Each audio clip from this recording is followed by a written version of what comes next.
ARTO माला वाजपेयी से संगठन द्वारा शिकायत करने के बाद भी नहीं रुकी अवैध वसूली। नेता पिंदर सिंह सिद्धू ने कहा 26/12/2024 को किसान मजदूर संघर्ष मोर्चा के लेटर पैड पर एआरटीओ महोदया को आरटीओ ऑफिस में हो रही वसूली से अवगत कराया था, लेकिन 20 दिन गुजर जाने के बाद भी कोई सुधार नहीं हुआ। जब हमने सवय अपनी हैवी लाइसेंस का नवीनीकरण कराने के लिए आरटीओ ऑफिस आए, वहां पर 10 नंबर कार्यालय पर बैठी मैडम अनामिका ने कागज चेक करके कहा कि इसमें ट्रेनिंग सेंटर का सर्टिफिकेट नहीं है। उत्तर प्रदेश सरकार और एआरटीओ आदेश बिना वैध मोटर ट्रेनिंग का सर्टिफिकेट लगाए आपका लाइसेंस नवीनीकरण नहीं हो सकता। हमने तत्काल जाकर मोटर ट्रेनिंग से सर्टिफिकेट बनवाया और कागज कार्यालय में जमा कर दिए। जब हमने आसपास के जिलों में पता किया तो पता चला कि ऐसा कोई सरकार का आदेश नहीं है। ये सब आम जनमानस से लूट के लिए रास्ता बनाया गया है। सर्टिफिकेट तो सिर्फ बहाना है। सभी हैवी लाइसेंस वाले लोगों को 1700 रुपया देकर सर्टिफिकेट फाइल में लगवाना पड़ता है, तब जाकर आपका लाइसेंस नवीनीकरण होगा। जब हमको ये जानकारी मिली कि सरकार द्वारा कोई ऐसा आदेश नहीं दिया गया है, तो हमने 10 नंबर काउंटर पे बैठी अनामिका मैडम से अपना मोबाइल ऑन करके वीडियो बनाते हुए पूछा, तो उन्होंने हमारा मोबाइल छीनने की कोशिश की, जिसकी वीडियो उपलब्ध है। उसके बाद फिर हमने वीडियो बनाया और उनसे सवाल पूछे कि आखिर किसका आदेश है जिस आदेश से आप मोटर ट्रेनिंग सर्टिफिकेट मांग रही हैं। उन्होंने अपना चेहरा छुपा लिया और कोई जवाब ना दिया, जिससे साफ जाहिर होता है कि सारा वसूली का पैसा इनकी जेब में जा रहा है। ऐसे घूसखोर अधिकारियों को तत्काल कार्रवाई कर सस्पेंड किया जाए। देखिए क्या कहा पिंदर सिंह सिद्धू ने।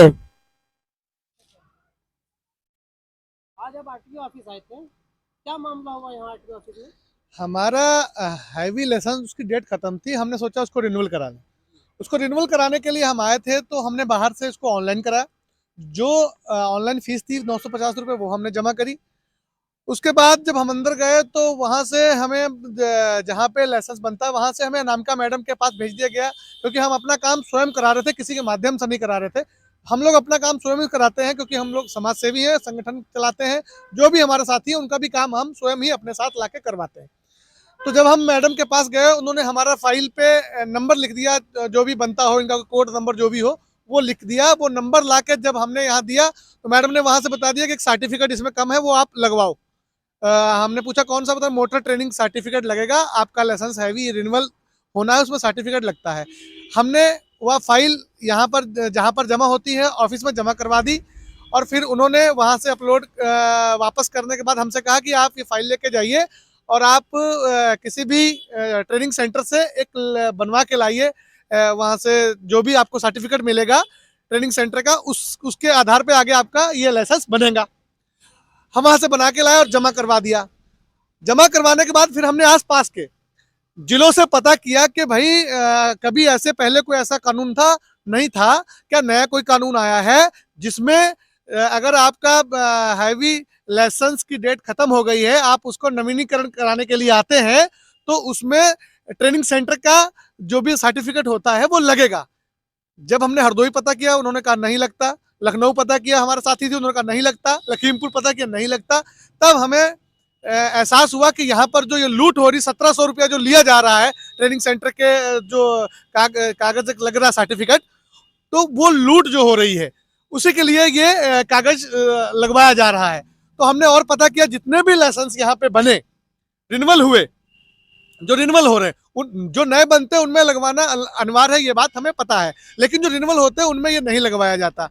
तो हमने जब ये बात मैडम से पूछी, उन्होंने हमारा मोबाइल छीनने की कोशिश की। जिनका वीडियो हमारे पास है उन्होंने ये भी कहा कि आप जो है अभद्रता कर रहे हो। मैंने सिर्फ मोबाइल ऑन करके उनसे सवाल पूछा कि भाई आपने मुझ जैसे जिम्मेदार आदमी को आपने सर्टिफिकेट बनवाने के लिए क्यों भेज दिया, जब ऐसा कोई उत्तर प्रदेश सरकार का आदेश नहीं है। ऐसा कोई अगर आदेश है तो आप मुझे दिखाएं।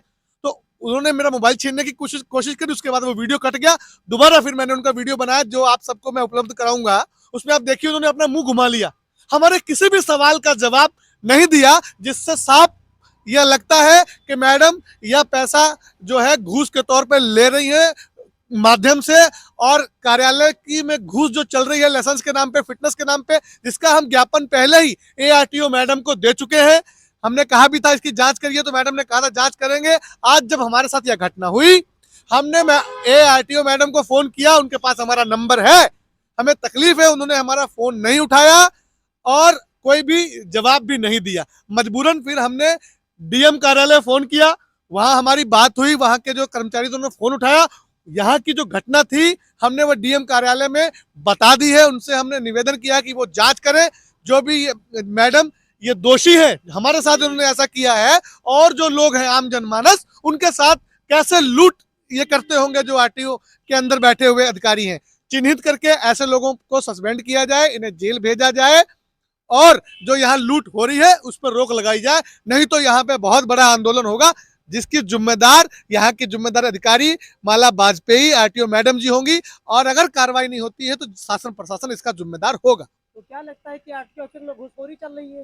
पूरी तरीके से घूसखोरी चल रही है, जिसका हमने लिखित में ज्ञापन दिया है, और उस ज्ञापन में हमने लिखा है, आप देख सकते हैं कि जो ट्रक में टैंकर की फिटनेस होती है 2000 रुपया उसकी घूस है, पिकअप की 1500 रुपया है, डाला जो होता है उसकी 1000 रुपया, ऑटो रिक्शा की 700 रुपया, परमानेंट लाइसेंस की 1500 रुपया, ट्रक ट्रांसफर 1500 रुपया, कार ट्रांसफर 1000 रुपया, 500 रुपया, मोटरसाइकिल ट्रांसफर, कमर्शियल व्हीकल पे कमर्शियल लाइसेंस पे 5000 रुपया, ये सब घूस इसमें चल रही है। लोगों ने जब मुझे बताया तो मैंने यह ज्ञापन भी आरटीओ मैडम को खुद मैंने अपने हाथों से दिया था, लेकिन इस पे कोई कार्रवाई नहीं हुई। आज मेरे साथ भी ऐसी घटना हो गई जो नहीं होनी चाहिए थी। जी, क्या चाहते हैं ऐसे अधिकारी, हम बस हम ये चाहते हैं कि ऐसे कर्मचारियों को तत्काल सस्पेंड किया जाए, जो भी कार्रवाई बनती है सरकारी वो इन पे हो, और इनको यहाँ से इनका तुरंत तबादला किया जाए, ताकि सरकार के प्रति और जो उच्च अधिकारी है उनके प्रति आम जनमानस का